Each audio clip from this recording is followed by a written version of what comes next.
பாகிஸ்தான் அணிக்கு அமெரிக்க அணியும் ஓமன் அணியுமே எவ்வளோ பரவாயில்ல போலியே. யார் இந்த கருத்தை சொன்னது? விரிவாக பார்ப்போம் வாங்க.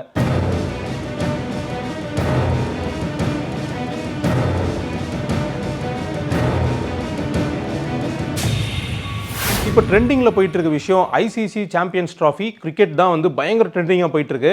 அதுலேயும் இந்தியா பாகிஸ்தான் மேட்ச்சில் பாகிஸ்தான் தோத்த உடனே இந்திய ரசிகர்களும் சரி, பல்வேறு நாட்டோட ரசிகர்களும் சரி, அதை கடும் விமர்சனத்துக்கு உள்ளாக்கிட்டாங்க. அந்த மேட்ச்சில் குறிப்பாக விராட் கோலியை வந்து செஞ்சுரி அடிக்க விடக்கூடாதுன்னே அகலப்பந்து வீசினதாகவும் நிறைய குற்றச்சாட்டுகள்லாம் வந்தது.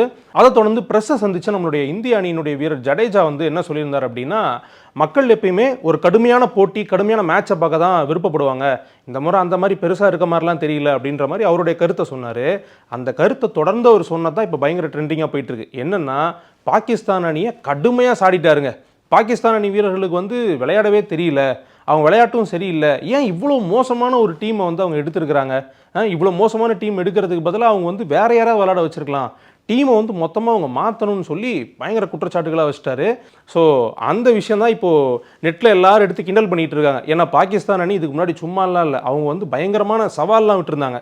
பாகிஸ்தான் அணியை சேர்ந்த ரவூஃப் வந்து இந்திய அணியை நாங்கள் ஈஸியாக ஜெயிப்போம், இதே ஸ்டேடியமில், அதாவது இதுக்கு முன்னாடி மேட்ச் நடந்த அதே ஸ்டேடியமில் நாங்கள் 2 முறை ஜெயிச்சிருக்கோம், இந்த முறையும் நாங்கள் அவங்களை ஜெயிச்சு காட்டுவோம் அப்படின்லாம் சொன்னார். அந்த மேட்ச்சில் தான் கரெக்டாக அவங்க பாவம் தோற்று போயிட்டாங்க.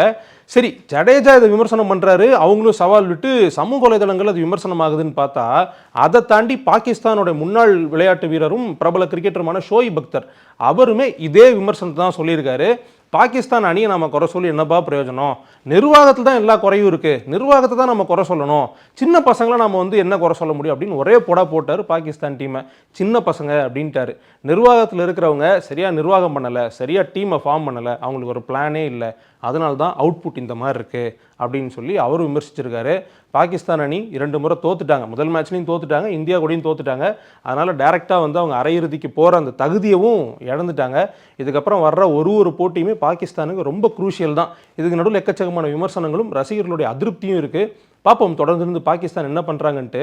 பிரபலமான வடிவேல் நகைச்சுவை ஒன்று இருக்குல்ல, இவங்க பேசிகிட்டே இருக்கானே தவிர பாம்பை வெளியே எடுத்து விட மாட்டானே அப்படின்ட்டு, அந்த மீமெல்லாம் போட்டு கலாய்க்கிறாங்கங்க நெட்டில்.